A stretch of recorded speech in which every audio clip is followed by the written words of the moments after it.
테크닉적인 거에 치우친 강의를 좀 해보도록 하겠습니다.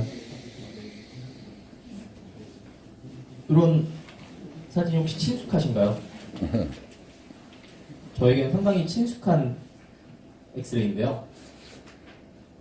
사이언스 스트립도 이렇게 있고, 메인 눈을 가지신 분은 정중 바잉치가 있는 것도 보이실 거고, 하지만 그것보다 더 눈에 띄는 거는 에이피컬 리전이 있고, 뭔가 크라운도 상태가 그렇게 썩 좋아 보이진 않고, 필링 상태도 조금 갸우뚱하고, 그리고 에이펙스 쪽은 이게 인라지를 한 건가? 라는 생각이 드는 사진입니다.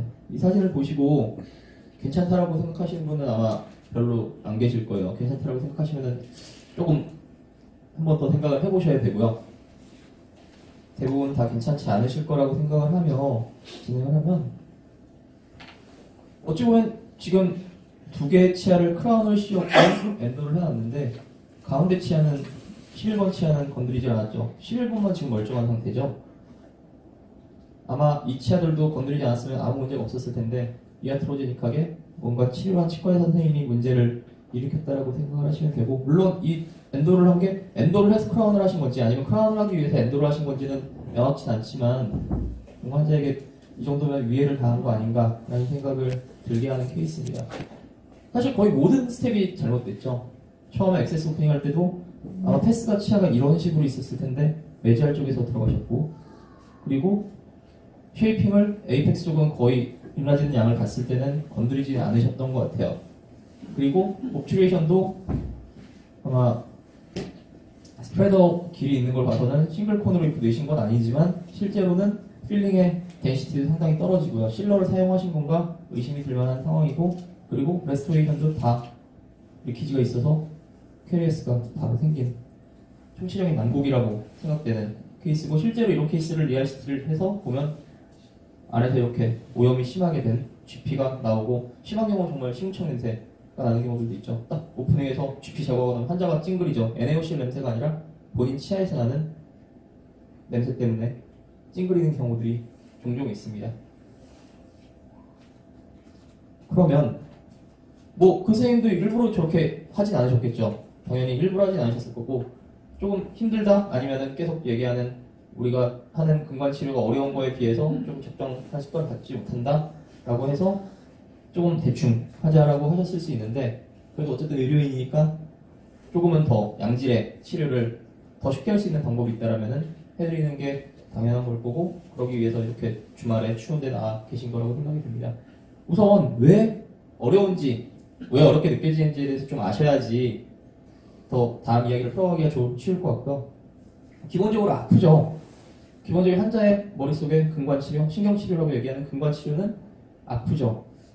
대부분의 케이스가 선생님들은 논바이탈을 물론 치료하시는 경우도 있겠지만, 바이탈한 케이스를 제거를 하는 경우도 꽤 많으실 거고, 사실 저는 바이탈 정말 피 본다라고 얘기를 하는데 피 보는 케이스가 거의 없습니다. 한 달에 몇 건 안 될 정도로 대부분 리얼시티 혹은 매크로시스템 케이스를 보고 있는데, 아마 일선에서 엔도를 하시는 선생님들은 아마 바이탈한 케이스를 꽤 많이 만나실 거예요. 유리버서블이나 그런 경우 마취도 좀 잘 안 되고, 펄티슈 건드리면 막 마취를 했다, 화학 36번 실험 같은 경우 블럭 마취를 아무리 잘해도 실제로 에이펙스 쪽에 가면은 환자 막 움찔움찔 하는 거 보이면은, 이거 내가 기고조력하기가 좀 부담되네 라는 생각을 하실 거예요. 이런 통증과 밀접한 연관을 갖고 있기 때문에 조금 어려워하시는 것 같고, 두 번째는 제일 큰 거죠. 눈에 보이지가 않죠. 저희가 타겟으로 하는 에이펙스가 본 안에 박혀있고 눈으로 보이지 않다 보니까 감에 의존해서, 그리고 그냥 우리가 알고 있는 지식에 의존해서 치료를 해야 되는데, 그래서 좀 쉽지가 않으실 겁니다. 그리고 치과대학에서 열심히 배우고 이런저런 강연회를 다니지만 실제로 근관이 어떻게 생겼는지에 대해서 딱 눈으로 보신 경우는 흔치 않으실 거예요. 실제로 이렇게 생겼습니다. 우리가 생각하는 그냥 캐널이 소고치니까 캐널 2개 딱 있고 끝나겠지, 하악대 고치니까 3개, 상악대 고치니까 3개 있고 끝나겠지 라고 생각을 하지만, 실제로는 이렇게 정말 복잡하게 생겼죠. 캐널의 형태도 일일하고, 그리고 각각 연결된 이스무스들도 있고 라테랄 커널도 엄청나게 많고, 실제로 실습하기 위해서 발치된 치아에서 엔도를 해보면 실러를 일부러 좀 과도하게 흘러넣으면 이런 식으로 라테랄 캐널들이 엄청나게 많습니다. 잘라보면은 이런 식으로 대부분의 캐널이 이렇게 생겼죠. 우리가 생각하는 딱 원형의 하나의 길이 아니라는 거죠. 이런 우선 실체를 알고 계셔야지 우리가 어떤 치료를 해야겠구나, 어떤 전략을 세워야겠구나 라는 생각이 드실 거고, 우선은 오늘은 뭐 기구 조작에 대해서 대부분 말씀드리겠지만, 그렇기 때문에 절대로 기구 조작만으로는 근관 치료를 해결할 수 없고, 저희가 보통 표현하게 뭐 캐모 메카니컬 하다라고 표현을 하는데, 메카니컬한 거는 저는 어찌 보면 좀 부가된다고 생각합니다. 그러니까 우리가 사용한 NaOCl이죠. NaOCl을 충분히 흘려보내주기 위한 길을 만들어주는 것에 불과하지, 실제로 기구 조작을 통해서 뭔가를 엄청나게 다 제거를 하고 세균들을 다 제거할 수 있다, 불가능하죠. 이런 부분들은 건드릴 수도 없잖아요. 이런 부분들은 결국은 NaOCl로 대변되는 케미컬한 에이전트를 사용을 해서 해결을 해주셔야 되고, 그런 케미컬한 에이전트들이 잘 흘러 들어가게 하기 위해서 이런 길을 만들어주는 거고, 그 길을 만들 때 좀 더 편하게 하자라는 컨셉에서 나이타일을 사용을 하시는 겁니다. 실패한 케이스들을 김인성 교수님 수술하신 케이스로 해서 보면은, 이게 지금 실제 입안에서 에피코한 케이스입니다. 에피코한 케이스 20배로 확대한 사진인데요. 에피칼 3mm 부분 자르고 보면은 이런 식으로 그냥 싱글 캐널 2개가 있는 하악대고치인데요. 하악대고치 외지알로트인데 싱글 캐널 2개가 있는 경우도 있고요. 싱글 캐널 2개가 있는데 연결이 되어 있는, 정말 실처럼 연결되어 있죠. 이런 경우도 있고, 캐널이 뭐 3개, 4개 이렇게 있는 경우도 있고, 티어드롭 형태로 되게 넓게 이스무스가 들어와 있는 경우도 있고, 아니면 완전 연결되어 있는 경우도 있습니다. 이런 경우는 실제로 아무리 우리가 근관치료를 열심히 한다 하더라도 낫지 않을 거예요. 제가 이걸 보여드린 이유는 뭐냐? 이 표를 설명하기 위해서인데요. 여기서 보실 거는 딱 가운데입니다. 내가 아무리 잘하던, 내가 아무리 열심히 해서 하이테크닉을 가지고 하더라도, 실제로 적정하게 근관치료를 하더라도 실제로는 네크로시스템 케이스에서는 보통 성공률이 95%라고 얘기를 해요. 요게 근데 뭐 그냥 일반 개원의 선생님, GP 선생님들의 결과가 아니라 정말 잘한다라고 소문난 엔도돈티스트의 결과, 그리고 리트리트먼트의 경우는 70%가 채 안 됩니다. 이제 요거를 갖고 뭐 95%, 70%라니까 결국은 100% 없으니까 내가 근관 치료해서 실패하더라도 나는 정당하게 치료했어 라고 생각을 하시라고 말씀을 드리는 게 아니라, 요거에서 조금 더 떨어질 수는 있지만 이거와 한참 벗어난 성공률을 보이시는 경우라면은 좀 내 테크닉이 잘못된 건 아닌가, 내가 뭔가를 잘못하고 있는 건 아닌가 라는 생각을 우선 해주셨으면 좋겠고요. 그 두 번째는 또 반대로 모든 치료를 다 성공하기를 원하겠지만 성공할 수 없다라는 거를 알고 계셨으면 좋겠어서 요 슬라이드를 좀 넣어봤고요. 근관 치료라는 게 뭐냐 라고 하면, 처음에 캐리어스가 생겨서 캐리어스 때문에 박테리아가 치아 안에 있는 펄프를 오염을 시키면 이런 식으로 에이펙스 쪽까지 쭉 박테리아가 살아나가서 세균의 부산물로 인해서 뼈가 녹을 겁니다. 이게 그냥 보통 보시는 페리피컬 비유 사진이죠. 여기서 이제 리전이 있는. 실제로 근데 에이피컬 쪽을 막 뭔가를 바깥쪽까지 기구 조작을 해서 세균을 제거를 하는 게 아니라, 시간당 우리가 타겟으로 하는 0.5mm 레디오그래픽 엑스레이에서 한 0.5mm, 1mm 짧은 워킹 렌스를 형성한, 그리고 GX를 통해서 알아낸 라이너 다이아메터를 까지 기구 조작을 해서 안에를 깨끗하게 해주면 나머지 바깥쪽은 알아서 낫는 거죠. 보는 재생이 되니까.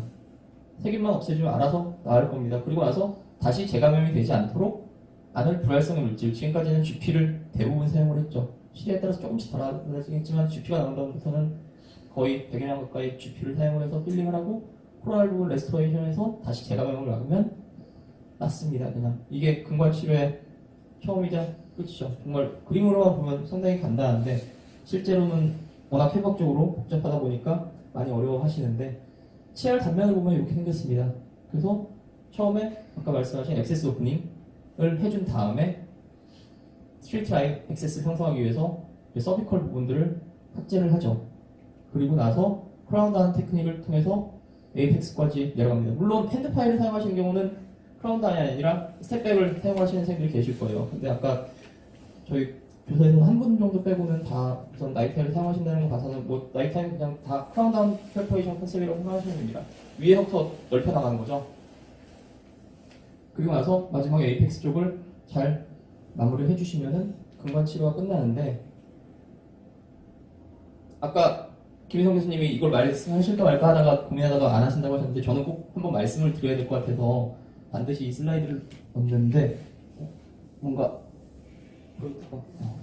러버댐입니다. 결국 왜 러버댐이냐, 아까 전에 제가 보여드렸던 95%의 성공률을 보여드렸잖아요. 네크로시스 케이스에서. 하지만 실제 바이탈한 케이스를 했을 때는 100%가 될 수 있어요. 물론 100%라는 건 없으니까 저는 항상 세상에 100%는 없지만 99.99%는 있을 수 있다고 말씀드리거든요.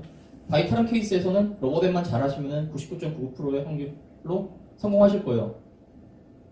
왜냐? 결국 치아에 펄프가 네크로시스 되는 경우는 세균이 들어가서 그런 거거든요. 바이탈한 케이스라면은 물론 이리버서블 펄파이티스의 경우는 상부까지 박테리아가 있을 수 있다고 하지만 에이펙스까지 진행되는 경우는 없거든요. 그때는 이미 다 네크로시스가 돼 있죠. 그 전에 개입을 해서 그 전에 이미 아프기 때문에 환자들은 치과에 왔을 거고 그 상태에서 에이펙스 쪽까지만 그냥 남아있는 펄프 티슈들만 다 제거를 하고 나면은 그 안에 세균이 없는 상태가 되겠죠.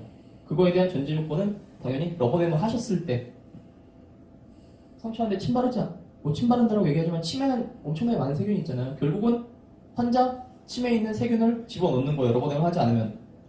간혹가다 이렇게 말씀하시죠. 난 상악대고 치는 상악 전치는 러버댐 하지 않아도 침 안 들어가. 그냥 커튼 2개 딱 해서 손가락으로 잡고 하면은 돼. 라는 얘기를 제가 얼마 전에 무려 제 동기로부터 보존과 동기 수련받은 동기한테 듣고 개업하고 한 5년 10년 지나면은 수련을 받더라도 저런 식으로 생각이 변하는구나라는 생각을 하는데 되게 좀 안타까웠는데 실제로는 보시면은 정말 현미경으로 그러니까 현미경을 보시고 근거치료 하실 경우가 흔치는 않으시겠지만 현미경으로 보다 보면은 환자가 조금만 움찔해도 침이 들어가요.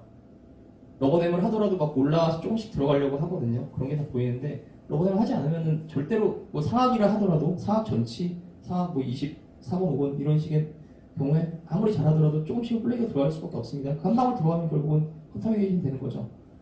그런 것만 잘 막아주시더라도 근관치료가 성공률이 확 올라갈 거예요. 그래서 반드시 러버댐 혹시 안 하신다라면은 여기서 제가 지금 뒤에 강의할 내용 전혀 들으실 필요 없어요. 러버댐만 하시더라도 제가 보기엔 최소한 10% 이상의 근관치료 성공률의 향상을 얻으실 텐데 이렇게까지 하실 필요는 없겠죠. 이렇게까지 하실 필요 없이 그냥 예를 들어서 이치아 엔도할 거다 그러면 이치아만 러버댐 하시면 됩니다. 이렇게 데밋 같은 걸로 댐을 쌓는데 이럴 필요도 없죠. 그냥 하시더라도 큰 문제 없고 제가 또 러버댐을 강조하는 이유 중에 하나가 세균이 들어가는 걸 막는 것도 있지만 더 큰 거는 제가 처음에 말씀드린 것처럼 메카니컬한 퍼퍼션은 어느 정도 한계가 있어요. 메카니컬한 걸로는 다 안에 있는 걸 제거를 할 수가 없는데 결국은 그래서 케미컬 에이전트를 써야 되는데 저도 정말 간혹가다 루트레스트나 아니면은 정말 어쩔 수 없이 러버댐을 못하는 환자들을 간혹가다 보는데 NaOC를 쓰는 게 제한적일 수밖에 없어요. 제가 원하는 만큼 저는 러버댐 하고 나면 한 3mm 시린지로 열심히 한 20분, 25분, 30분 소킹해놓고 돌거든요. 체열을 한 4개에서 5개 정도 쓴다 생각하면 소킹해놓고 돌고 이런 식으로 소킹을 되게 한 20분, 30분씩 하는데 러버댐을 하지 않으면 불가능하죠. 그 다음에 충분한 만큼 NaOC를 사용을 할 수가 없습니다. 그런 걸 생각을 하시면 러버댐은 꼭 사용을 해주시는 게 좋겠다라고 말씀을 드리고요.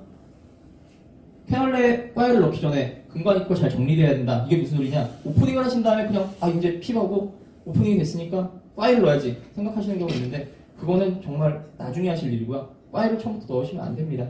왜 넣으시면 안 되는지는 조금 이따 보여드릴 텐데 요게 이제 아까 전에 김희성 교수님이 강의에서 2번째 정도쯤에 보여드린 클래시피케이션이 잘 많이 되어 있는 36번, 37번 같은 경우에 보시면은 보이시나요? 펄프스톤이? 근데 이제 경험이 많으시면 이렇게 투명한 뭔가가 위에 막고 있으면 이게 펄프스톤이구나 하고선 제거를 해야지라고 생각을 하시는데 그게 아닌 경우는 이게 포케이션 부분인가? 라는 생각하고 이제 요거 건드리지 않고 보통 이렇게 길이 나 있으니까 이쪽으로 인라지를 해야겠구나 라고 생각을 하고 기구를 넣고 인라지를 해요. 그러면은 올피스를 따라서 쭉 파일은 들어가죠. 그러고 나서 다음날 플레이업 되거나 띵띵 부어서 오시죠. 왜 그런 일이 생기느냐? 차라리 네크로시스 케이스라면 그렇게 부어오진 않아요. 바이탈한 케이스에는 이 펄프스톤 밑에 바이탈한 티슈들이 남아있죠. 그런데 여기서 끊어주죠. 하지만 실제로 그렇게 예쁘게 잘 끊어질 수 없어요. 어쨌든 계속 블러드 스프라이가 올라오고 환자를 덮어주고 간 다음에 이 안에서 갑자기 세균이 확 늘어나는 거죠. 그러면 플레이업 돼서 하루 이틀 만에 모빌리티 엄청나게 심하고 띵띵 부어오는 경우들을 간혹가다 경험을 하실 텐데 이제 그런 경우 뽑아야겠다라는 생각을 또 많이 하시더라고요. 그래서 이게 정말 뽑아야 되는지 오시는 경우도 또 간혹가다 만나는데 그렇게 되게 급격하게 플레이업으로 모빌리티 전혀 없던 게 1, 2 심한 경우 수직적 공연에 3 파지티브가 되더라도 조금만 다시 그냥 이리게이션 해주면 또 금방 가라앉습니다. 그런 경우들은 그런 경우들이 있는데 어쨌든 폴프스톤을 잘 제거를 해야 된다.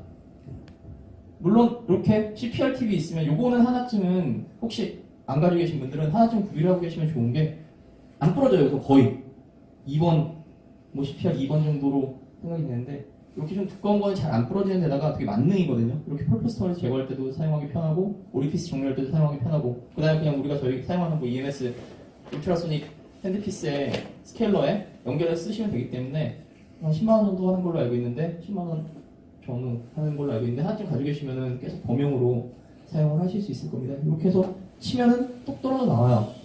울트라소닉으로. 쉽죠? 이걸 라운드버로 제거하다 보면은 퍼케이션을 갈거나 아니면 앞뒤로 갈 수가 있는데 울트라소닉 CPR 팁을 치면은 이렇게 금방 떨어져 나옵니다. 그러고 나면 이렇게 예쁘게 생긴 오리피스를 관찰을 하실 수가 있고요. 이게 지금 6번인데 6번에는 거의 100% 거의 90% 이상 포켓하려고 말씀드렸죠. 예외적인 경우를 제외를 하고는 이렇게 인라지를 하고 나면 여기 MB2가 있는 걸 확인할 수 있죠. MB, DB, 팔라탈, MB2 이렇게 오리피스를 정리하고 나서 이제 파일을 넣으시는 거고요. 지금까지 파일을 넣는 게 아니고요. 이런 부분들이 이제 근간 부분의 입구에 언더컷을 항상 제거를 해야 된다고 말씀을 드리는데 제일 편하게 쓰실 수 있는 거는 당연히 라운드버시겠죠. 라운드버를 제일 편하게 사용을 하시는데 라운드버의 모션이 이렇게 오프닝을 한 다음에 스쿠핑이라고 표현을 했는데 뭔가 떠내듯이 너무 근데 또 작은 걸 쓰시다 보면은 쥐파먹듯이 갈아먹을 수 있으니까 그렇다고 또 너무 막 4번 이런 걸 쓰다 보면은 이렇게 움푹 패이는 경우를 경험하실 수 있으니까 한 2번 정도 라운드버를 사용을 해서 롱넥버를 사용을 하셔서 안에 집어넣고 떠올리듯이 하셔서 근간 입구를 정리해 주시고 그리고 이렇게 벌팅되어 있는 경우에는 쥐집어를 사용을 해서 정리해 주시고 이건 제가 동영상으로 보여드릴 겁니다. 이렇게 해서 이렇게 만들어준 다음에 이제 실제 기구를 집어넣는 거고요. 이 사진은 제가 왜 넣었냐? 다 엔도 익스플로러를 가지고 계시죠? 엔도 익스플로러를 가지고 근간 입구를 탐침을 하실 텐데 뭐 저는 골프를 잘 못 치지만 골프 치시는 분들 다 좋아하시죠? 골프 치시면은 예를 들어서 볼이 어디 저기 구석에 저 앞에 보시면 여 구멍이 딱 있다 치면은 저희가 골프 칠 때 제일 어려운 게 퍼팅이잖아요. 막 스리퍼 퍽퍽 하다 보면은 스코어 막 올라오고 근데 저 구석에 구멍이 있다 치면은 그냥 대충 뻥 치면은 약하지만 않으면 굴러 들어가겠죠. 그런데 실제로 그린의 한가운데에 있다 보니까 그 홀에다가 공을 넣는 게 힘든 건데 오프닝을 할 때 이렇게 근관 벽과 벽의 끝에 오프닝을 만들어 주시면은 기구를 넣는 게 편해요. 그런데 내가 막 인라지를 하다 보니까 이렇게 한중간에 오리피스가 생겼다 라고 하면 이제 고역이죠. 뭔가 기구 조절할 때 파일을 넣을 때마다 계속 미러로 보고 여기가 맞나? 이런 식으로 집어넣어야 되는데 그러다 보면 이제 스트레스가 쌓이고 근간 치기가 어려워지는 거예요. 하지만 처음에 오프닝을 할 때 딱 벽과 벽이 연결되는 곳에 오프닝을 위치시키면은 그냥 밀어보지 않고 집어넣으면 근간 벽만 쭉 따라서 파일을 집어넣으면 들어가게 되거든요. 요걸 먼저 익히시는 게 제일 중요해요. 그게 첫 번째 스텝이거든요. 그러니까 근간 치료가 쉬워지냐 아니면 계속 어려운 거로 남아있냐의 기본이니까 꼭 이렇게 근간 벽과 벽을 만나는 곳에 오리피스를 위치할 수 있도록 오프닝을 하는 연습을 좀 해주시고요. 그리고 나서 와인드 익스플로러로 위치를 확인을 하게 되죠. 근관장 설정을 하는데 아까 전에 뭐 말씀하셨지만 당연히 오클레달 테이블을 낮추는 게 훨씬 도움이 되죠. 워킹 렌스도 짧아지고 그 다음에 잘 보이고 빛도 많이 들어가고 다이아몬드 봇로 근관을 쳐주는 오리피스 쳐주는 커스프를 쳐주시면 훨씬 편하게 사용을 근관 치료를 하실 수 있을 거고 뭐 잘 보이는 장점이 있고 기구 접근도 쉽고 그리고 기준점이 변하지 않고 환자가 나중에 근관 치료하고 나면 반드시 하루에서 이틀 정도는 불편하거든요. 제대로 내가 근관 치료했다라면은 근관 치료 뭐 인라지를 하고 나면 반드시 불편해야 됩니다. 왜냐? 신이 아닌 이상 딱 우리가 설정한 워킹 렌스에서 오버되지 않게 치료할 수가 없어요. 딱 난 19mm 할 거니까 19mm만 해야지. 그런 경우 없고 나이트에 쓰다 보면 19mm, 20mm, 21mm까지 가면 안 되겠죠? 뭐 19mm에서 20mm, 19.5mm 정도 갈 수 있어요. 근데 그렇게 되면은 에이피컬 티슈를 건드릴 수밖에 없고 에이피컬 티슈를 건드리면은 하루 이틀 정도는 씹을 때 분명히 불편할 수밖에 없거든요. 근데 나는 근관 치료해도 전혀 안 아파. 환자가 전혀 허리 틀도 안 아파한다 라고 하면 그건 뭔가 좀 또 잘못하고 계신 거예요. 그건 원하는 워킹렌스만큼 못 들어가고 있는 거죠. 그 다음에 나는 첫날 익스타페이션 할 때나만 마취를 하고 두 번째 뭐 이리게이션을 하거나 인라지 할 때는 마취를 안 해. 환자는 전혀 안 불편해. 한번 그것도 조금 생각을 해보셔야 돼요. 이리게이션을 하다 보면은 물론 근관 내에만 이리게이션을 하고 얘기를 하지만 실제로는 조금 압력이 가해질 수밖에 없는데 그러면 분명 환자는 움찔움찔하거든요. 가뜩이나 뭐 예를 들어서 저희 머리 깎을 때만 해도 머리 깎을 때 그냥 앉아가지고 눈 감고 있으면은 바리깡으로 잘못 씹으면 예민하게 반응하잖아요. 근데 정말 무서운 근관 치료를 받고 있는데 내가 불편하지 않은지 정말 온 신경을 집중해서 치아의 감각을 느끼고 있는데 전혀 불편하지 않다라는 거는 뭔가 잘못하고 계실 수도 있다는 겁니다. 물론 뭐 제 테크닉이 부족해서 그럴 수도 있지만 조금씩 불편감이 있을 수밖에 없어서 저는 항상 마취를 무조건 하는 편이고요. 근관 치료를 할 때는 어쨌든 나중에 근관 치료 후에 하루 이틀 정도는 정상적으로 씹을 때 불편할 텐데 그런 불편감 알아도 좀 닿지가 않을 테니까 불편감을 줄여주는 역할을 합니다. 근관장이 계속 변한다. 이게 무슨 소리냐? 이 사진을 보시면 쉽게 이해하실 거예요. MB와 MB2에 파일을 넣었는데 요거는 비교적 스트레이트하게 들어갔는데 MB2는 확 휘어서 들어갔죠. 근데 이거를 나중에 오리피스 부분을 정리하고 인라지를 하다 보면은 이 부분이 펴집니다. 펴지게 되면 점점 파일이 펴지고 이 정도 만곡이 있었던 게 펴지게 되면은 최소한 1에서 2mm 정도는 워킹 렌스가 차이가 날 수 있어요. 실제로 워킹 렌스가 차이가 짧아지는 건 아니죠. 우리가 설정한 워킹 렌스가 짧아지는 거죠. 단지 파일이 들어가는 펴지면서 이런 것들을 생각을 하고 그래서 저는 항상 GX를 정말 자주 사용을 하는데 그게 아니라 보통은 워킹 렌스 딱 재고 18mm니까 인라지 계속 18mm를 해서 컴퓨팅도 18mm 하고 나면은 한 1mm 정도는 오버될 가능성이 높아요. 그래서 아까 저희 앞에 선생님이 그 엔진에 GX 달려있는 거를 말씀하셨는데 그래서 오토리버스로 돌아 나오잖아요. 보통 오버되는 순간 오토리버스로 돌아 나오는데 그게 부정확하다라는 얘기가 아까 뭐 김희성 교수님 말씀하신 것도 있지만 제가 알기로는 오토리버스로 돌아 나오더라도 그게 이미 오토리버스 돌아 나와야지 하고 기계가 할 때는 늦은 거죠. 이미 오버가 된 거죠. 그래서 저는 어떤 방법을 사용하냐면 그런 그 올인원으로 돼 있는 건 아니고 GX를 사용하고 나이타를 사용하는데 나이타이 파일에다가 클릭을 겁니다. 걸어서 인라지를 하다 보면은 계속 제가 기구를 집어넣으면은 띠띠띠 하면서 에이펙스 쪽으로 도달하겠죠. 그거 보면서 선제적으로 조금 있으면 오버가 되겠구나 생각을 하고 조절을 하면은 조금 더 그러니까 오버되지 않는 근관치료를 하실 수 있을 거예요. 뭐 무슨 소리인지 잘 이해 안 되시면 제가 나중에 실습할 때, 행정할 때 물어봐 주시면 설명드릴 거고요. 뭐 결국 또 쥐지바 얘기를 하는데 쥐지바만큼 싸고 좋은 게 없어요. 안전하고 끝이 논커팅 팁이거든요. 그래서 이상한 길을 만들지 않습니다. 잘 사용했을 때는. 하지만 실제로는 옆엔 되게 커팅이 능력이 되게 좋은 말을 가지고 있고요. 그래서 이렇게 2, 3, 4번 사용을 하라고 하는데 2, 3, 4번이 그러면 대충 어느 정도 사이즈냐? 라고 하면 2번은 60에서 70번, 그러니까 0.6에서 0.7mm죠. 그리고 3번은 80에서 90, 4번은 100에서 110입니다. 110 정도의 두께를 가지고 있고요. 요거는 뭐 근간이표에서 6mm가 어디야, 4mm가 어디야. 요거는 여기 보여드린 헤드 1.5, 1, 0.5가 뭐냐. 이 헤드가 요 길이가 헤드라고 생각하면 헤드 1.5 정도가 오리피스에 잠기게 넣어주시면 되고요. 3번은 헤드 하나 딱 잠기게 넣어주시면 되고 4번은 반 정도만 잠기게 넣어주시면 적절하다는 의미입니다. 근데 쥐지바를 또 사용을 하실 때 많이들 실수하시는 게 파일을 제가 오리피스를 다 정리한 다음에 넣으라고 하다 보니까 그냥 쥐지바로 먼저 집어넣는 경우 있는데 제일 많이 하는 실수 중에 하나가 쥐지바로 렛지를 만드시는 경우 있어요. 그런 경우 아마 해보셨을 거예요. 그게 제일 곤혹스럽거든요. 차라리 에이펙스 쪽에서 렛지가 생기면은 프리커브 쪽에서 하면 풀 수 있습니다. 근데 오리피스에서 렛지가 생기면은 오리피스에서부터 기구가 들어가지가 않기 때문에 되게 짜증이 나면서 하기 싫어지죠. 이게 지금 뭘 보여드리는 거냐면은 10번 파일을 대충 넣어서 근관이 어느 쪽으로 만곡되어 있는지를 먼저 확인을 하시라는 거예요. 메지오 디스탈로 뿐만 아니라 버컬인 걸로 3차원적으로 구성되어 있잖아요. 근관은. 그래서 그 3차원 패스에 맞춰서 쥐지바를 사용을 해주셔야지 오리피스에서 렛지를 안 만들고 만약에 이렇게 휘어있는데 패스를 또 다른 방향으로 넣었다라고 하면 오리피스에서 렛지를 생길 수 있고 그러면은 말씀드린 것처럼 근관 치료가 아주 어려워지게 됩니다. 이렇게 패스를 확인한 다음에 쥐지바를 사용하시는 거죠. 2번인데요. 이번에서 그 아까 10번 파일이 휘어있는 패스 그대로 1.5배 헤드가 들어갈 정도로 넣어주시면 되고요. 3번을 사용을 해서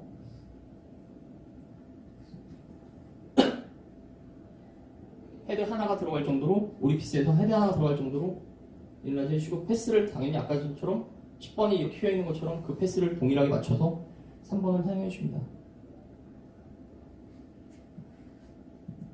그리고 4번을 사용해서 반 정도, 이건 제가 뭐 그냥 좀 이해를 돕기 위해서 이런 식으로 인라시는데 이렇게 과도하게 넓히실 필요까지는 없고요. 오리피스의 디스탈, 예를 들어서 디스탈 캐널이면 메지얼 캐널이면 메지얼면, 디스탈 캐널이면 디스탈면 쪽만 인라지 해주시면 되겠죠. 그리고 뒤집어를 로우스피드에 연결해서 사용을 하시라고 말씀을 드리는데 나는 그게 좀 불안하다, 잘 못하겠다라고 하면은 나이트 엔진, 감속 엔진에서 사용하셔도 상관없습니다. 최대 RPM으로 해놓고 보통 뭐 800에서 1000rpm 정도까지 올라가잖아요. 그 정도로 체결한 다음에 사용하시면은 거의 렉지를 만들지 않아요. 내가 아무리 잘못된 패스를 넣더라도 거의 렉지는 형성되지 않습니다. 오히려 안 들어가면 안 들어갔지. 부러지면 부러졌지. 그렇게 이상한 길을 만들진 않고요. 그렇게 사용하시면 좀 더 처음에 안전하게 사용하실 수 있다라고 생각하시면 되고요. 그래서 게이지 블리던번은 보통 2번, 3번, 4번 순으로 사용을 하시는데 4번, 3번, 2번들 사용하셔도 크게 상관은 없습니다. 그 다음에 공간이 좁은 경우, 뭐 하악 전치나 아니면은 소구치 같은 경우는 4번은 굳이 사용하지 않으셔도 되는 케이스들도 꽤 있고요. 뭐 핸드파이브 25, 이건 정말 안전하게 사용하기 위해서는 이렇게 사용하시라고 말씀드리는데 굳이 이렇게까지 하실 필요는 없을 것 같아요. 그래서 나이트 핸드피스에 사용하시면 조금 더 편하게, 안전하게 사용하실 수 있고, 그 다음에 절대로 뭔가 삭제하는 힘이 느껴지지 않거든요. 패스만 잘 맞으면 정말 쑥 스크린 에펙트처럼 빨려 들어간다는 느낌이 느껴지실 거예요, 손에서. 그런 느낌을 확인을 하시면서 사용을 하셔야지, 뭔가 이게 잘 안 들어가니까 우겨넣어야지, 이런 느낌으로 사용을 하시면 레슨을 많이 받으시겠고요. 장점은 이렇게 되게 저렴하게, 그냥 부러지더라도 탱크 위쪽에서 부러지기 때문에 제거가 정말 쉬운데, 단점으로는 잘못 사용하면 렛지가 생길 수 있다는 거. 뭐 댐포트 같은 데 보면 종종 얘기가 나오는 닭다리죠, 일명. 너무 G지바를 깊이 사용해 주신 거예요. 그러다 보니까 테이퍼가 뭔가 닭다리처럼 이렇게 되고 얇아지는, 그렇게 되면은 뭐 미관상, 그러니까 엑스레이 자체도 조금 안 좋아 보일 뿐더러 실제로 많이 약해지죠. 그 다음에 데인저존이라고 얘기하는 얇은 부분, 실제로는 이 부분의 덴틴의 두께가 한 1mm가 채 안 되거든요. 0.9mm 이 정도밖에 안 되는데, 이렇게 뒤집어를 과도하게 사용하다 보면은 나도 모르게 오리피스 바로 직하방에 스트립 퍼포레이션을 일으키는 경우도 있습니다. 근데 그게 실제 처음에 딱 퍼포레이션 된 다음에는 거의 환자도 잘 못 느끼고 출자도 잘 못 느껴요. 그래서 나도 모르게 퍼포레이션이 돼 있는데 그냥 아무 생각 없이 엔도 다 마치고 났는데 한 6개월 1년 지났는데 퍼케이션 부분에 본이 녹아있는 경우도 있습니다. 그런 경우는 그럼 이거 페리오 문제인가? 퍼케이션 부분 나갔으니까 페리오 인발분가? 라고 생각할 수 있지만, 많은 경우가 다시 리얼스 하려고 열어보면은 스트립 퍼포레이션 돼 있는 경우들이 있어요. 그게 제가 근데 보기에는 저는 상당히 많이 경험을, 그러니까 리퍼드에서 오는 경우가 많으니까 많이 경험을 하는데, 그거 보면은 본인이 인지를 하셨으면은 어떻게든 해결하려고 하시거나 아니면 뭐 아예 뭐 발치한다라고 하거나 하실 수 있는데, 그냥 리퍼 아무런 문제가 없는데 퍼케이션 나가고 환자 불편해하니까 좀 봐달라고 보내주시는 거 봐서는 본인도 인지 못하는 퍼포레이션이 꽤 많은 걸로 생각이 됩니다. 이렇게 소개를 시켜드렸는데, 나는 그게 싫다, 난 그냥 쉽게 하려고 쉽게 하는 배우러 왔는데 뭐하러 이렇게 복잡한 걸 쓰냐라고 하시면은 제일 좋은 게 있죠. 오리피스 쉐이퍼라고 하는 많은 회사들에서 나오고 있고, 저희 오늘 뭐 소개시켜드릴 M3 파일에서는 이렇게 이게 테이퍼가 상당히 큰 오리피스 쉐이퍼 있는데, 요거는 이렇게 뭐 렛지 핸들 걱정 전혀 없이 오리피스에 그냥 쭉 넣어서 브러쉬 하듯이 제거만 해주시면 돼요. 되게 쉽게 사용을 하실 수 있고요. 이런 제품 사용하면 뭐 워낙 쉬우니까 뭐 테크닉을 설명드릴 게 없어서 간단하게 말씀만 드리는데, G지바가 조금 더 싸게 쓸 수 있는 대신에 손이 좀 많이 가고, 오리피스 쉐이퍼는 그냥 쉽게 사용하실 수 있다는 거 알고 계시고요. 이렇게 오리피스를 정리한 다음에 이제 정말 워킹링스를 재고 에이펙스까지 도달하는 길을 만들어줘야 되는데, 제가 이 길을 내줘야 된다고 표현을 하는 게 뭔 소리냐, 뭐 전 사실 뭐 비유하는 걸 되게 좋아하는데요. 산에 길을 낼 때, 아니면 산에 길을 내지 않더라도 그냥 뭐 논밭이 있는데 길을 낼 때 처음부터 불도저로 밀지 않잖아요. 처음에 내가 길을 어떻게 내야겠다라고 생각을 하고 간단하게 뭐 삽을 통해서 그냥 작은 소로를 낸 다음에, 그 다음에 그 길이 확정이 된 다음에 불도저로 밀어버리죠. 그 길을 확정을 한 다음에 또 그걸 다 삽으로 일일이 넓히고 있지는 않잖아요. 하지만 길을 처음에 생성을 할 때는 뭔가 조금 더 안전하게 사용할 수 있는 기구들, 예를 들어 K 파일이 되겠죠. 그럼 K 파일을 통해서 내가 갈 길을 먼저 확정을 시키고 길의 형태를 파악을 하고 난 다음에 예전에는 불도저가 없다 보니까 그냥 계속 핸드 파일로 스텝백 30번 인가지 한 다음에 스텝백 0.1, 1mm로 했는데 이제는 훨씬 더 쉽게 사용할 수 있는 나이타이가 나와서 그건 한번 기구로 쑥 넣어버리면 끝나는 거죠. 하지만 길이 확정되지 않은 상황에서 나이타이를 넣어버리면 이상한 길이 생길 수도 있고 아니면 길이 중간에 막힐 수도 있고 라는 거를 생각하시고 그래서 제가 길을 낸다라는 거는 그래서 어쩔 수 없이 핸드 파일은 반드시 사용을 해주셔야 됩니다. 물론 모 교수님은 난 핸드 파일 없이 그냥 이렇게 패스 파일이라고 얘기하는 공이 테이퍼의 나이타이 파일을 사용해서 인라지를 해주시는 경우들도 있는데 그거는 정말 보수의 영역인 것 같고요. 보통의 경우에는 K 파일을 사용을 해서 반드시 워킹 랭스를 재고 그리고 K 파일 15번 정도까지는 에이피컬 쪽에 원하는 워킹 랭스까지 들어가는 거 확인을 하신 다음에 나이타이 파일을 사용을 해주셔야 되고요. 하지만 그것도 조금 핸드 파일로 15번, 20번까지 넓히는 게 귀찮다라고 하면은 워킹 랭스를 재신 다음에 쓰실 수 있는 이런 패스 파일이 있죠. 보면 컬러 코드가 대부분 ISO 규격이랑 거의 유사합니다. 이게 하얀색이 15번이잖아요. 실제로는 16번 정도 되고 노란색이 20번인데 19번 정도 되는 이런 패스 파일을 사용을 해주시면 조금 더 편하게 사용하실 수 있고 그 다음에 이제 인라지를 하는 거죠. 나이타이를 이용해서.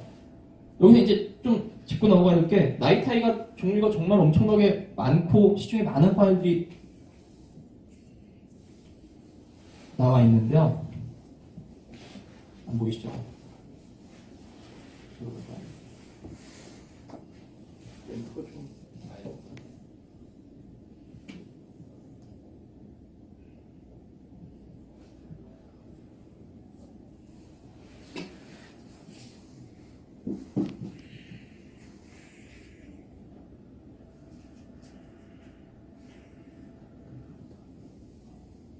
이 앞에 불 좀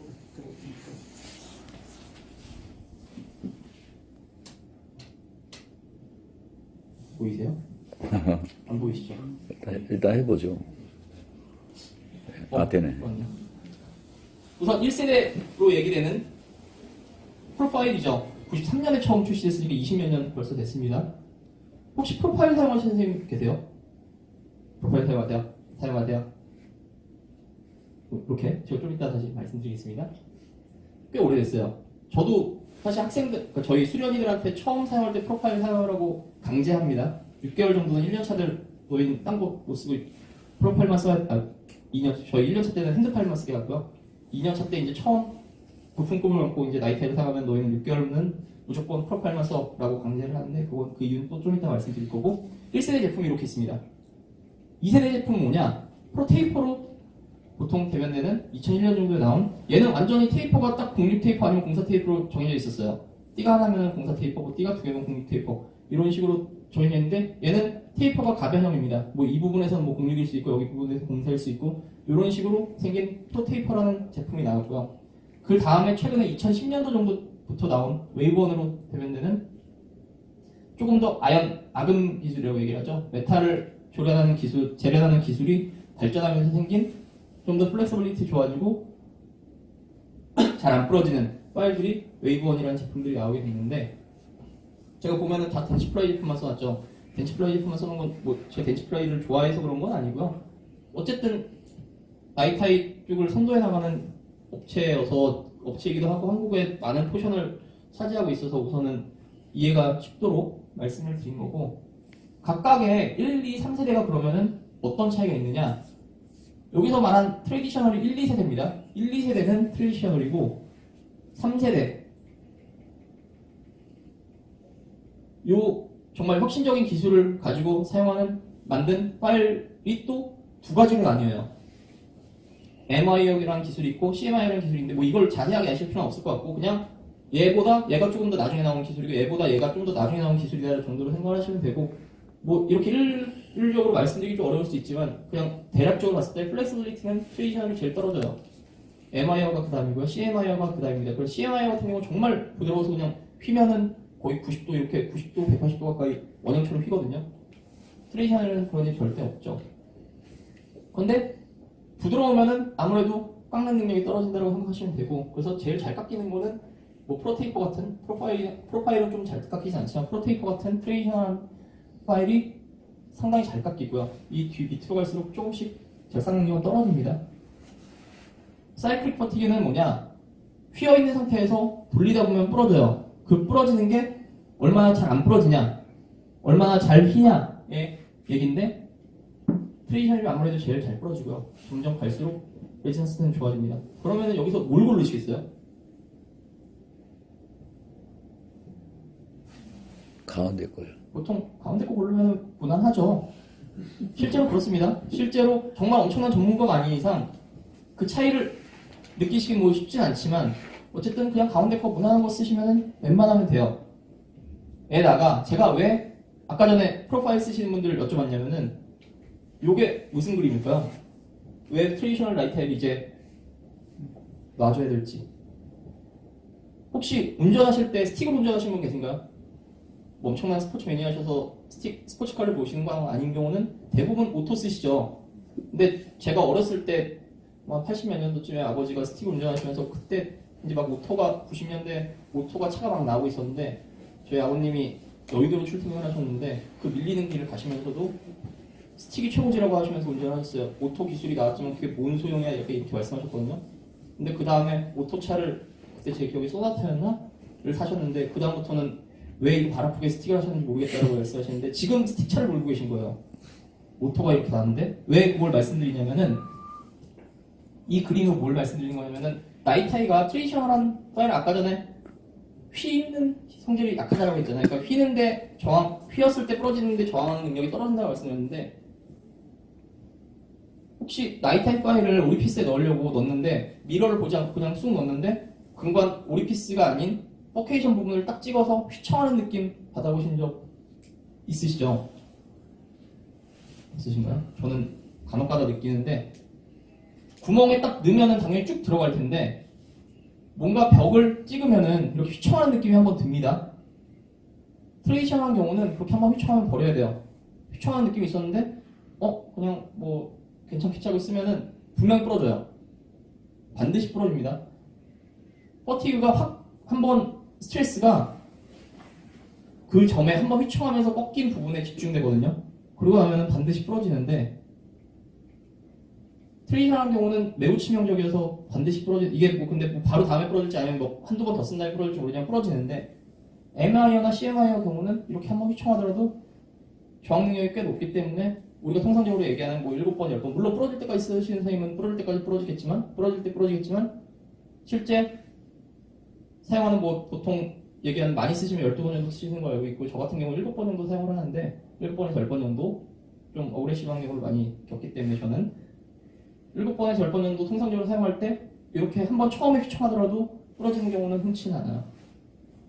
그래서 우선 안전성 면에서 워낙 차이가 나기 때문에 트레디셔널을 조금 놔주시는 게 어떨까라는 생각을 하고요.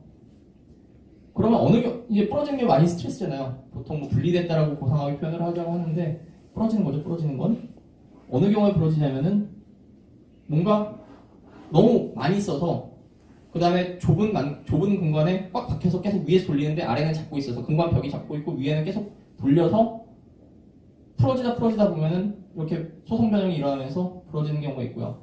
이 사이클릭 퍼티가 아까 말씀드린 한번 휘청한 다음에 생기는 프랙처는 전혀 전조 증상이 없습니다. 딱 보면 얘는 풀어지잖아요. 풀어지기 때문에 파일을 보다 보면 얘 부러질 수 있겠구나, 풀렸으니까 부러질 수 있겠구나 하고 버릴 수 있는데 그렇게 한번 휘청해서 사이클릭 퍼티가 확 쌓인 경우는 전혀 전조 증상이 없이 뚝 부러져 버려요. 이런 식으로. 그래서 그런 거 대비하기도 또 어렵다라는 거. 그림을 보여드리면은 토셔널 프랙처 처음에 보여드린 경우는 여기선 잡죠. 근관이 매우 좁으니까 여기서 잡히고 위에는 토크를 뭐 한 2에서 3 정도 주고선 계속 돌리다 보면은 여긴 잡혀있는데 여기는 계속 돌고 얘가 그냥 근관벽이 깎여 나가면은 다행인데 그게 아니라 잡혀있는 상태로 돌리면은 여기서 부러지는 경우 있는데 부러지기 전에 풀리죠. 풀리면서 부러진다 라는 걸 알고 계시고 두 번째 아까 말씀드린 사이클 퍼티그라는 거는 이렇게 휘어있는데 휘어있다 보면은 여기는 크게 상관없는데 이쯤은 이게 계속 한 뭐 300rpm 정도 돌아간다 치면은 1분에 300번 정도 컴프레션을 받았다가 텐션을 받았다가 컴프레션을 받았다가 이렇게 힘의 방향이 계속 바뀌어요. 그러다 보면 이 부분에서 또 부러질 수 있다는 거죠. 이런 식으로요. 그래서 조금 더 좋은 기술이 나왔으니까 굳이 예전에 사용하시던 파일은 이제 뭐 절삭력이 그렇게 그다음 파일 같은 경우는 절삭력이 아주 좋은 파일도 아니기 때문에 굳이 사용하실 필요가 없지 않을까 생각이 되고요. 또 이건 뭐 덴치플라이 직원이 계속 몇 년 전부터 얘기를 하던 건데 거의 한국에서는 유일하게 사용하고 있습니다. 그런데 한국의 사용이 워낙 많다 보니까 그 스위스 본사에서 그 라인을 접지를 못하고 있대요. 근데 전 세계적으로 거의 쓰는 나라도 없고 해서 굳이 그렇게 한국 사람들이 프로파일의 사랑은 잘 모르겠다고 얘기를 하는데 사실 저도 워낙 안전한 파일이기도 하고 처음에 초심자가 익히긴 좋은 파일이어서 저희 수련생들한테 추천을 하긴 하는데 이제는 뭐 선생님들이 공간 수련을 받으실 것도 아니고 최대한 효율적인 기구를 선택해서 쓰셔야 된다는 걸 생각하면은 프로파일은 이제 좀 도와주시는 게 어떨까라는 생각이 듭니다. 1세대와 2세대 아까 말씀드린 뭐 그냥 제품명으로 쉽게 말씀드리자면은 프로파일이나 프로테이퍼 같은 경우는 여러 개의 파일 시스템으로 구성되어 있어요. 그래서 계속 바꿔야 되죠. 파일을. 프로테이퍼는 프로파일에 비해서는 조금 더 편하긴 하지만 어쨌든 몇 번씩 파일을 바꿔야 돼요. 최소한 3번에서 4번 정도는. 그러다 보면 귀찮죠. 그래서 나온 게 웨이브원으로 얘기되는 3세대 파일인데 사실 저는 웨이브원을 되게 싫어하는데 그 싫어하는 이유가 그 레시프로 모션으로 써야 되잖아요. 레시프로 물론 뭐 웨이브원을 그냥 로테이션 모션을 쓰시는 분들도 계시긴 한데 그 레시프로 모션에 철컥철컥거리는 게 너무 느낌이 싫어서 개인적으로 사용을 안 하는데 설문조사에서는 꽤나 많은 견인 선생님들이 사용을 하시는 걸로 알고 있습니다. 그게 어쨌든 간편하니까 쓰시는 거죠. 3세대 뭐 MI어나 CMI어는 워낙 유연성이 좋다 보니까 좀 뚱뚱하게 만들면서도 부러지지 않는 파일을 개발을 할 수 있었고 그래서 간편하게 싱글 파일 시스템으로 사용하는 시스템이 나왔습니다. 이거는 모든 무슨 세대든 막론하고 그냥 반드시 지켜주셔야 되는 게 밀어넣으면 안 돼요. 근관 내로 밀어넣으시면 안 되고 그 다음에 천천히 사용을 하셔야 되고 그 다음에 근관 내에 넣고선 키시는 게 아니라 킨 상태로 넣고 뺀 상태로 끄시는 겁니다. 계속 돌아가도록 사용을 해야 되고 그 다음에 계속 확인을 당연히 해야겠죠. 그 다음에 근관 그 피치 사이에 나이타임 파일 그 피치 사이에 묻어있는 잔사들은 당연히 제거를 해주셔야 되고요. 그 다음에 NaCl로 차있는 메탄 환경에서 해서 마찰을 최대한 줄여주셔야 된다 하는 거고 이게 이제 제가 오늘 소개시켜드릴 파일인데 사실 저도 한 작년에 그 덴탈 파일 오케이 김강기 사장님이 뭐 개인적으로 연락을 주셔서 파일을 한번 사용해봐달라고 하셔서 됐는데요. 가져오신 게 그 프로테이퍼와 거의 유사하게 생긴 시스템을 갖는 파일이어서 한번 실험실에서 한번 사용해 보겠습니다라고 했는데 조금 잘 부러지는 것 같더라고요. 그래서 이거는 사용할 수 있을까? 약간 갸우뚱하고 있던 차에 뭐 말씀하신 것처럼 그 다음에 또 이제 올해 다시 오셔서 이번에는 정말 새로운 디자인으로 새로운 특허를 가지고선 만들었습니다라고 얘기를 하셔서 실제 레진 블록이나 아니면 발치네치에 좀 사용해봤는데 생각보다 되게 느낌이 좋더라고요. 그래서 한번 써보자. 그래서 저는 기존에는 프로테이퍼 넥스트를 사용을 했었습니다. 프로테이퍼 넥스트와 마지막에 좀 한 35, 40 넓혀질 때는 프로파일을 사용을 했었는데 프로테이퍼 넥스트, 뭐 웨이브원도 예전 썼었지만 말씀드린 이유로 잘 사용을 안 하다가 좀 귀찮더라도 그래 프로테이퍼 넥스트가 제일 좋은 것 같아라고 사용을 하다가 한번 써봐달라고 하셔서 썼는데 한 3개월 정도는 두 개를 병행했어요. 3개월 정도는 병행해서 사용했는데 거의 차이를 못 느끼겠더라고요. 그 다음에 싱글 파일 시스템인데다가 로테이션 모션으로 쓸 수 있거든요. 그러다 보니까 그런 제가 뭐 싫어하는 그런 느낌도 없었고 그 다음에 실제로 절삭력에서도 전혀 뒤지지 않고 한 느낌이 있어서 괜찮구나 라고 해서 그 다음에는 3개월 정도 지난 다음에는 그냥 전량 제가 보통 엔더 파일 키트를 한 10개 정도 사용을 하거든요. 10개에서 15개 정도 세트를 만들어 사용하는데 처음엔 반반 정도 세트를 구성을 하다가 최근에는 이 MIO로 된 M3 이 파일만 사용을 하는데 지금 거의 한 8개월 정도 사용을 했는데 지금까지 딱 2케이스 부러졌어요. 제가 보통 한 달에 엔더 필링을 뭐 많이 할 때는 100케이스 좀 넘게 필링하고 아닐 때는 뭐 80에서 100케이스 정도 필링을 하거든요. 꽤 많은 엔더를 하고 있다고 생각을 하는데 거의 안 부러지더라고요. 되게 신기할 정도로 생긴 거는 이게 좀 갸우뚱한 패키징도 조금 갸우뚱하고 걱정을 했었는데 실제로 거의 안 부러진 데다가 절삭력도 꽤 좋아서 생각보다 괜찮구나 해서 막 여기저기 얘기를 하고는 있는데 그 다음에 또 훨씬 저렴하기도 하고요. 그래서 이런 자리에 나와서 충분히 저는 충분히 한 8개월, 9개월 정도 사용을 했으니까 어느 정도 경험이 쌓여서 확실하게 제 경험을 믿고 한번 사용해 보시라고 말씀을 드릴 수 있을 것 같고요. 제일 기본적으로 L2만 쓰시면 돼요. 25번 컬러 코드가 다 ISO 규격이잖아요. 20번, 25번, 35번이라고 생각하시면 되고 웬만한 캐널에서 다 25번만 사용을 하시면 됩니다. 파일을 보면은 뭐 뜯어보시면 아시겠지만 옆면이 깎여 있어요. 깎여 있어서 마치 그 임플란트 픽스처 중에 옆면이 깎여 있는 경우도 있잖아요. 그런 식으로 깎여 있고 그래서 아직 뭐 실험으로 입증을 한 건 아니지만 실험을 좀 진행을 하고 있는데 스크린 이펙트에 좀 영향을 줄지 않을까라는 생각이 들고 그다음에 이 트리트먼트 할 때 확실히 좋은 게 그 면으로 같이 GP가 딸려 나오거든요. 비어있는 면으로. 그래서 조금 더 원활하게 제거가 되더라고요.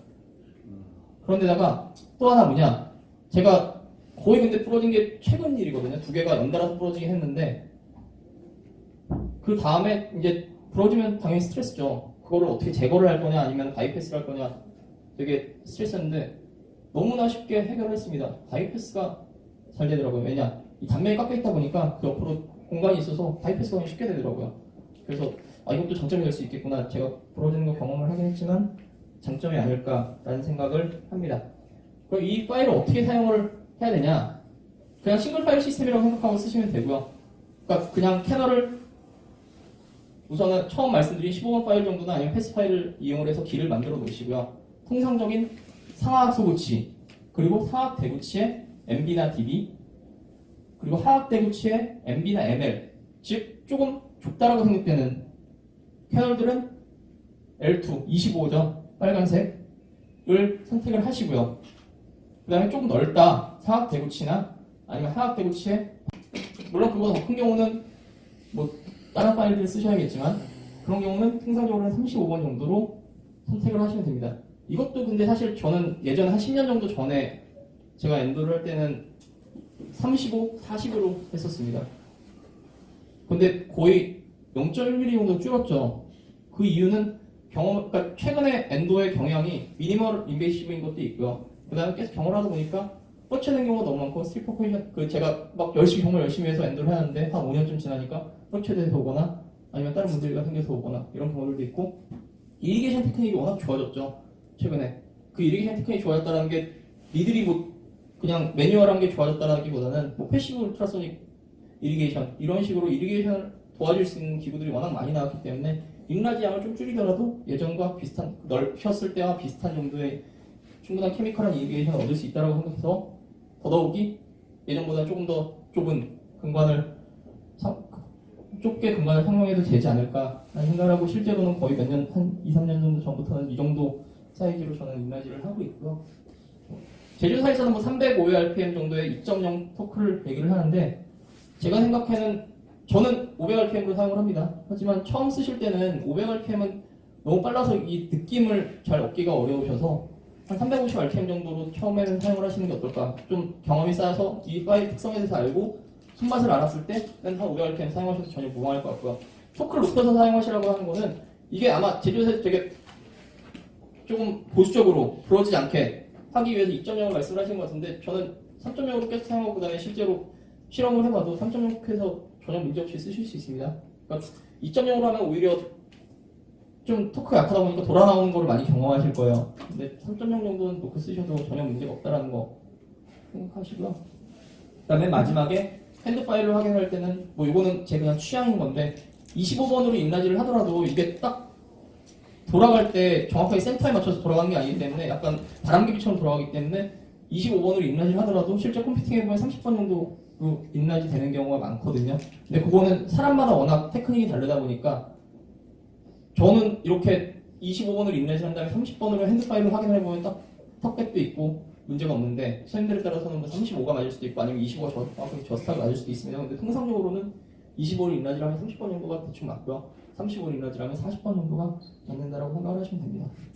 그래서 실제 레진블럭에서 이게 레진블럭이 근데 상태가 좋지가 않아서 약간 스크린 비트나 되게 심한데 이 정도 완성된 거는 25번으로 그냥 전혀 문제 없이 잘 따라 들어가고요.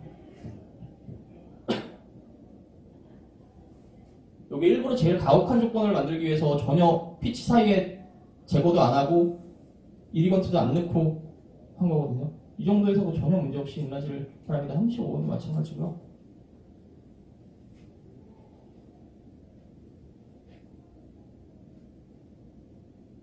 대부분이 선생님들이 경험하는 캐널이 이 만곡에서 벗어나지 않는다고 생각을 하면은 그 다음에 레진 블럭 자체가 치아보다 훨씬 더 오류가 생기기 되게 무르거든요. 레진 블럭이 실제로는.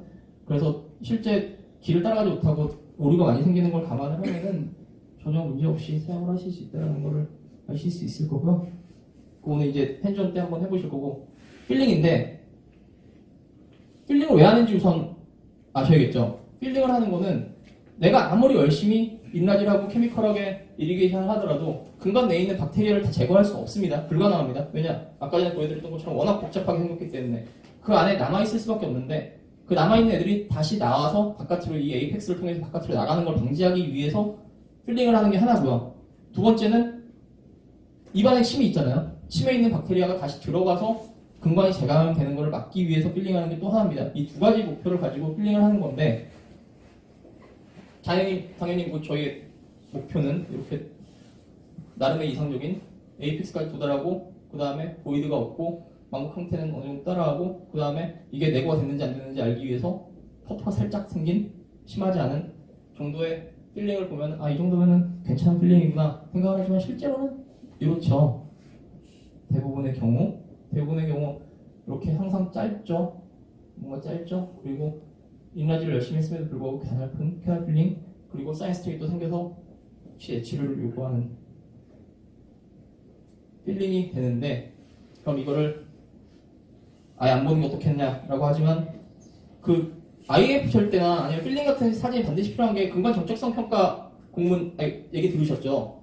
근간 치료 적정성 평가에 대한 얘기 들으셨나요? 반드시 치료하기 한 달 전에 프리업 엑스레이가 있어야 되고 그리고 IF 사진이나 마스터콘 피팅 사진이 있어야 되고 포스트옵 사진이 반드시 필링한 당일날 찍은 필링 사진이 있어야지 제대로 된 치료라고 인정을 하고 그 퍼센트율을 지금 조사하겠다라고 하고 있잖아요. 사진은 반드시 찍으셔야 됩니다. 지금까지는 그래서 제일 이상적으로 얘기가 됐던 게 라테랄 컨덴세이션. 학생들한테 아직도 이렇게 가르치죠. 라테랄 컨덴세이션 마스터콘 넣고 스프레드 넣고 악셀콘 넣고 스프레드 넣고 악셀콘 넣고 계속 반복하다가 안 들어갈 때까지 넣어라 라고 얘기를 하거나 아니면은 그보다 조금 더 진보한 방법으로 원버티컬, 뭐 컨티뉴어스 웨이브 거의 동일한 용어로 하시면 됩니다. 좀 다르긴 하지만 버티컬 컨덴세이션으로 필링을 하는 게 제일 좋다라고 얘기를 했어요. 지금까지 실제로도 이게 좋다라고 받아들여지고 있고 두 개의 공통점이 뭘까요? 압력을 준다. 네, 맞습니다. 그것도 있고요. 그것도 조금 더 큰 중요한 공통점이 있습니다. 시간이 없으니까 GP양을 최대로 하는 게 목표예요. 실러양을 최소화하고 그 이유는 아까 전에 김성 교수님 말씀하신 것처럼 실러가 뭐 GOE 실러 이런 것들 뭐 AH 플러스로 얘기하는 뭐 에폭시 레진 계열도 마찬가지입니다. GP보다 아무래도 바이오 컴패티빌리티가 떨어져요. 이런 어떤 실러 쓰세요? 근데 실라펙스 혹시 쓰시는 분 계신가요? 실라펙스 티블리실 AH 플러스 그나마 조금 최근에 많이 쓰시는 게 AH 플러스 아니면 뭐 에드실 이런 것들 쓰실 텐데 뭐가 됐든 간에 다 GP의 불활성한 상태의 GP보다는 생체 치사성이나 치정 안정성이 다 워시아웃될 수도 있고 치정성이 부족해요. 그러다 보니까 실러는 최소로 하고 GP를 최대로 하자. 실러를 많이 넣고 GP를 최소로 하는 싱글콘 예전에 테크닉인 싱글콘 테크닉은 잘못된 방법이다라고 가르쳤었던 거고요. 그러다 보니까 이렇게 막 복잡한 것들 뭐 듀오 알파 베타 있고 뭐 부터코어라고 얘기하는 뭐 녹여서 집어넣으면 정말 나이스한 정말 예쁜 근관치로 필링을 하게 되는데 이게 실제 현실에 맞냐 이거죠. 이렇게 다 해서 이렇게 하려면 최소 5분에서 7분 정도는 더 소모가 되는데 싱글콘에 비해서 그게 과연 우리 현실에 할 수 있느냐라는 문제가 있고요.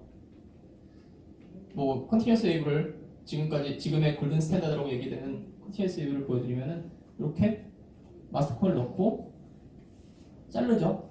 물론 이거 한꺼번에 넣지는 않습니다. 근데 사진을 위해서 넣는 거고 자르고 나서 시스템 B라고 하는 히트 캐리어를 가지고 여기가 잘라낸 다음에 쭉 주입을 하죠. 그러면 이 정도 되는 필링을 보게 되고, 이 정도면은 괜찮겠구나 라고 해서 이렇게 필링들을 열심히 하죠. 아니, 말씀드린 것처럼 뭐 한 10몇만 원 받아서 2번, 3번 정도 내어냈는데 토탈 10몇만 원 받으면 이거를 과연 할 수 있느냐는, 지금까지는 그냥 어느 정도 치과의사의 양심, 뭐 양심이라고 표현하기 좀 그렇고 의무에, 뭐라고 해야죠? 어쨌든 희생을 강요했었던 것 같은데, 히트캐리어를 넣다 보면 그 다음에 스프레더를 넣다 보면은 과도하기 때문에 크랙의 가능성도 어느 정도는 좀 있고, 그 다음에 기구도 유지를 해야 되고 여러 가지 복잡한 것들이 있었어요. 항상 사람 편한 게 좋죠. 저도 상당히 당연히 똑같은 어느 정도 비슷한 퀄리티를 보여준다면 또 그러네요. 편한 걸 찾게 되는데, 네.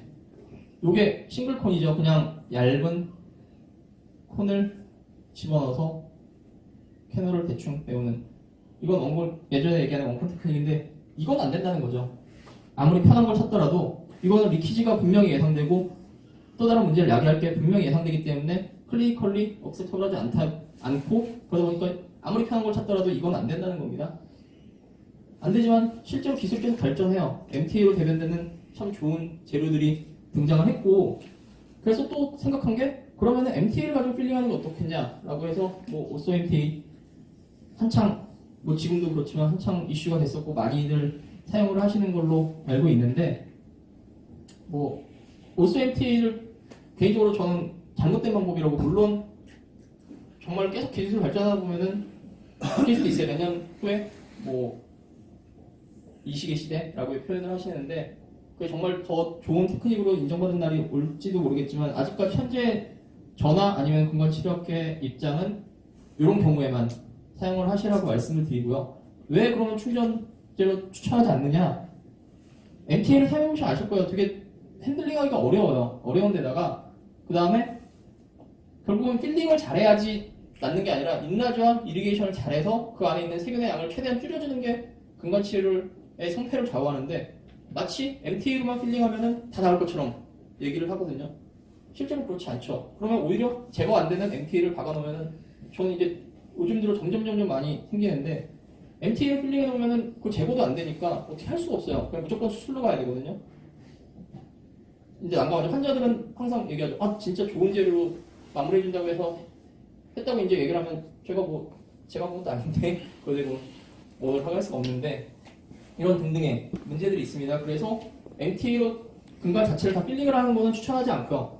하지만 MTA를 실로 쓰는 건 어떻겠냐라는 생각을 당연히 또 했겠죠, 사람들이. 그래서 많이 사용하는 게 엔도시퀀스 비실러.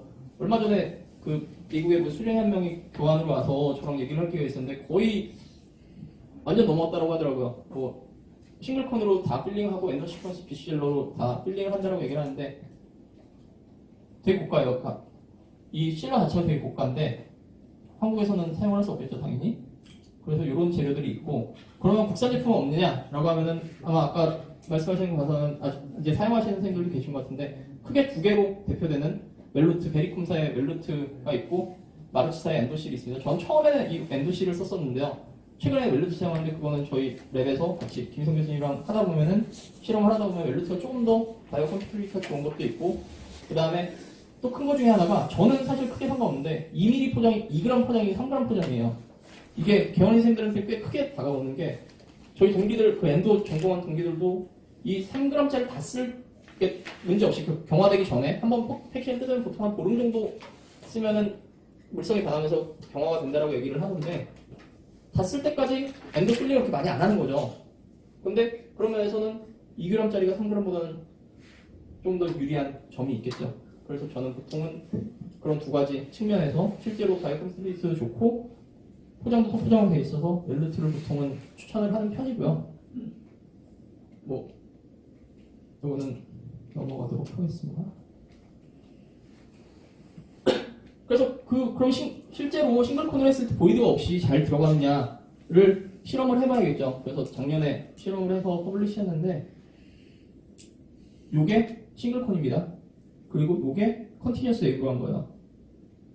거의 차이가 없고요. 통계적으로 차이는 없는데, 오히려 컨티뉴어스 웨이브를 한 경우는 히트 캐리어로 끊어주는 부위가 있고 그 부분에 아무리 잘 짜놓은 그 옵추라나 아니면은 베타로 짜는다고 해도 보이드가 생길 수밖에 없는 구조여서 오히려 보이드는 컨티뉴어스 웨이브에서 좀 더 많이 생기더라고요. 싱글콘이고 컨티뉴어스 웨이브고 그런 거 봤을 때 경화되는 거 전혀 문제 없고 보이드가 오히려 안 생기는 거 보면은 잘 사용하면 싱글콘도 편하게 쓸 수 있겠구나 라고 하고요. 그 실제로 어떻게 쓰느냐를 보여드리면은 이렇게 인라지를 다 한 다음에 드라이를 하시죠. 칼슘 하이드록사이드는 다 사용하시잖아요. 칼슘 하이드록사이드 사용하시듯이 그냥 쭉 짜시면 돼요. 쭉 짠 다음에 우리가 생각하는 마스터콘 집어넣죠. 집어넣고 자릅니다. 자르는 거는 뭐 시스템비가 원래 있으셨다, 시스템비나 알파가 있으셨다라고 하면 그걸 사용하시면 히트 캐리어를 사용하시면 되고 나는 계속 핸들만 라테랄 컨덴세이션만 했다. 그래서 그런 기구가 없다. 글릭을 불에 달궈서 써야 된다. 라고 하시면 그러지 마시고 이런 제품이 있거든요. 한 10만 원이면 사실 수 있습니다. 펜처럼 해서 딱 가해주면은 끝에 전기로 끊어내는 중국산 제품들 중에 정말 저렴하게 많이 나오더라고요. 10만 원, 15만 원이면 살 수 있으니까 이런 거 하나 가지고 계시면 그냥 끊어내면 끝이에요. 그리고 뒤에 짜내고 마지막에 컨덴서를 당연히 위에는 다지셔야 돼요. 다지면서 GP를 그러니까 아까 연화시킨 상태에서 다져야겠죠. 다지면서 밀어내면은 위에가 그 하이드로포빅한 GP로 막히거든요. 그래서 간혹 가다가 그러면 당일날 코어를 못하는 거 아니냐라고 말씀을 하시는데 이렇게 위에 약간 연화된 상태에서 다져놓고 물로 다 씻어내면 전혀 문제 없습니다. 문제 없으니까 그건 걱정 안 하셔도 되고 그냥 이렇게 한 다음에 당일날 코어 하시면 되세요. 지금까지 이렇게 하면 필링하면 이렇게 보이고요. 뭐 약간 레디오 패시티가 떨어진다고 생각될 수는 있지만 이 정도는 뭐 충분한 것 같고요. 지금까지 제가 몇 개월 동안 했던 케이스를 다 요거는 M3 사용하고 베리콤사에 연료 사용한 케이스들인데요. 다 뭐 25만 인가지하고 싱글콘 테크닉으로 필링한 사진들입니다. 이 정도면 실제로 제가 이렇게 싱글콘 그 원파일 시스템을 쓰고 싱글콘을 쓰면서 거의 한 잔명당 5분 정도는 시간이 준 것 같아요. 근데 5분이면 뭐 그게 큰 시간이냐고 하실 수 있는데 제가 보통 엔도를 한 15분 한 명 정도 보거든요. 1시간에 엔도 한 3명에서 4명 정도 불러서 아까 말씀드린 것처럼 시간 4개 정도 사용하면서 쭉 깔아놓고 이리게이션하고 이리게이션이 중요하다고 생각했기 때문에 깔아놓고 기구 조작하고 가고 이런 식으로 해서 계속 돌아가는데 그 상황에서 5분이면 되게 큰 시간입니다. 그 다음에 교육생들 5분이면 사실 뭐 레진 하나를 하거나 아니면 뭐 크라운 프랩 하나 더 할 수 있는 시간이잖아요. 이 정도면은 제가 보기에는 뭐 잘했다라고 말하는 건 그렇지만 클리컬리 억셉터블한 정도 아닌가라는 생각이 들고 이렇게 25번, 35번 해서 필링하면은 약간의 뭐 익스트루전 되는 경우들도 있지만 그 다음에 걱정하시는 게 그렇게 카시마스 하듯이 짠 다음에 위에서 눌러주면은 익스트루전 되는 거 아니냐라고 얘기를 하시지만 실제로는 떡처럼 나가는 게 거의 없죠. 그런 게 없습니다. 브렉시트 케이스에도 이렇게 보면은 이런 경우는 이제 라테랄 캔이 워낙 크다 보니까 계속 좀 밀려 나갔는데 이런 식의 케이스 정도면은 그다음에 C 쉐입에서 필링이 잘 되느냐라고 얘기를 하시는데 아무래도 컨티뉴어스 웨이보다는 조금 레디오 패시티는 떨어지긴 해요. 그래도 뭐 이 정도면은 크게 문제 없이 임상적으로 전혀 문제 없이 사용할 수 있는 테크닉이 아닌가라는 생각이 듭니다. 제 발표는 여기까지고요. 혹시 궁금